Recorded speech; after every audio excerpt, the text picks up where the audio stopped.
what are your views about what is going on? I can foresee a tumultuous Tuesday. I will not say a chaotic Tuesday. I can foresee legal battles one after the other, because it looks like you can predict that by Monday, the Speaker's lawyers would have filed a process to vacate this order, and then on top of it, they would have also filed a process to stay execution of what the court has given, which will mean they can go ahead on Tuesday if a decision is not made immediately, where the MPP will be minority and the NDC will be majority. Let's hear you, sir. Yeah, I feel like the teenage bride at her wedding in the midst of all these legal luminaries. I am truly at sea, but I realize that the law is too important to just leave to the lawyers. Correct. The constitutional lawyer was brilliant. I think someday she will be a judge. But respectfully, as far as I want to make a couple of comments on what she said before I go to my main submission. As far as the US is concerned, there is actually no competition between, say, the Supreme Court and other branches of government as to who determines what the Constitution says. That has been the case since Marbury versus Madison. And if you look at recent instances about Nixon's tapes, about, for example, even recently Biden's immunization policies that the Supreme Court knocked back, and last year's Chevron decision, in which the court said Parliament, the House of Representatives of Congress cannot grant the powers of interpretation it has granted to administrative bodies. It is very clear to everybody here that the Supreme Court sits unchallenged as the arbiter of what the Constitution ought to say. To go to Ghana, she seems also to assign the same overwhelming powers to our Supreme Court or our judiciary. And actually, some of the seniors, they have pointed out that the relationship between Parliament and the Supreme Court is not one of superior to subordinate, that they have different functions. And as it was helpfully pointed out, there are actually instances in which Parliament too can question some of the things that the court does. Actually, even in the case that he cited about, say, the Speaker being subject to impeachment and others, she didn't add that that impeachment must be carried out by Parliament. So in effect, the court cannot impeach the Speaker on its own. And if indeed it triggered an impeachment of the Speaker and Parliament refused to vote him out, he will still maintain his position. Others have helpfully added, of course, the fact that, for example, Parliament, when it receives the audited accounts of the Supreme Court, can call members of the Supreme Court to come and answer for potential malfeasance or misappropriation of funds. And there are reports that, for example, that was what we were on the verge of witnessing when Domilovo was removed. But that one is another case. As far as this is concerned, let me take it at different levels. The first thing is the speakers and their rulings. I believe that taking everything into account, maybe Professor Michael Quay and Speaker Babin may have been a little too political in the rulings that they both respectfully made. As for Professor Quay's contention that it is a political party but must trigger the declaration of vacancies, it will lead to all kinds of inconsistencies. And I actually think that that view, that's Professor Quay's immense intellect at the service. He erred in his ruling and he should stop defending the indefensible. I think that particularly in the ruling, and I think he says it's information, but it's a ruling by Speaker Babin. If, for example, this parliament has, say, a year left or 2 years left, and they declare those vacancies, you could have gone to by-elections, and those who could contest again will contest, and they will have representation. So that is actually neither here nor there. But then let me go to the conduct of the Supreme Court. All these things are seen in context. And I actually like the quotations you read because I had it here and I was going to read it in Tofor versus Attorney General. And you read it very well about when it says it brings us to the question of how far the courts can question what under our Constitution has been done in and by Parliament. And it goes on to cite the two situations that you did. I think that even though there is a Constitution and the law, they ought to be traditions. Our branches of government have to work together.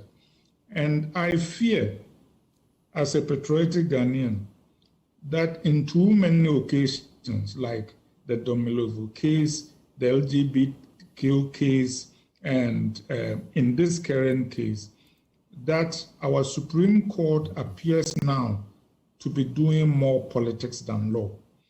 I remember that Justice Scalia of the United States Supreme Court gave a talk in which he said he went to South America and he was talking to a judge, and the judge said, "How do you do it?" And he said, "Do what?" He said, "Why is it that you have no army, but all the branches of government respect your rulings?" Because elsewhere in the world, what the judiciary says does not always go. And for Ghana's judiciary and Supreme Court to continue to maintain their standing and the respect that they enjoy, they ought to be mindful of where they are in politics. It is strange, for example, that Domilovo's case took as long as it took. It is strange that the LGBT case brutally truncated the lawmaking process that has been clearly set out and has now, brakes have been put on it. And all of a sudden, this case, we managed to empanel a group of Supreme Court judges, and within a day, a ruling had been made. When these things keep happening again and again, there is the perception that our judiciary is biased and too political, as Kandapa and former President Mahama did say. I fear that sooner or later, we are going to get into the realm where every new government will insist on having its own Supreme Court and its own Electoral Commission because it does not trust the previous one. Dr. Kennedy, just a second. I should say, though, that as a practitioner in the ordinary things, I could file such applications on the same day and be heard on the same day. They filed this around 10 something, and by 11 it was being heard. Albeit Supreme Court, a full bench, a 5-member bench. We say they should be speedy about things. This Chief Justice has laid out her vision of the leading justice. A part of which is speed. So sometimes we may have suspicions that are unfounded. What happened to the LGBT case? And by the way, let me take you up on the speediness. If I was the Chief Justice and mindful of speed, and I think speed is of essence here, he should have asked both sides to show up on Monday in court with a panel ready to debate the issue. I can tell you that in 2 hours, the lawyers for both sides could have debated all the issues and they could have issued a ruling that night that would have been substantive.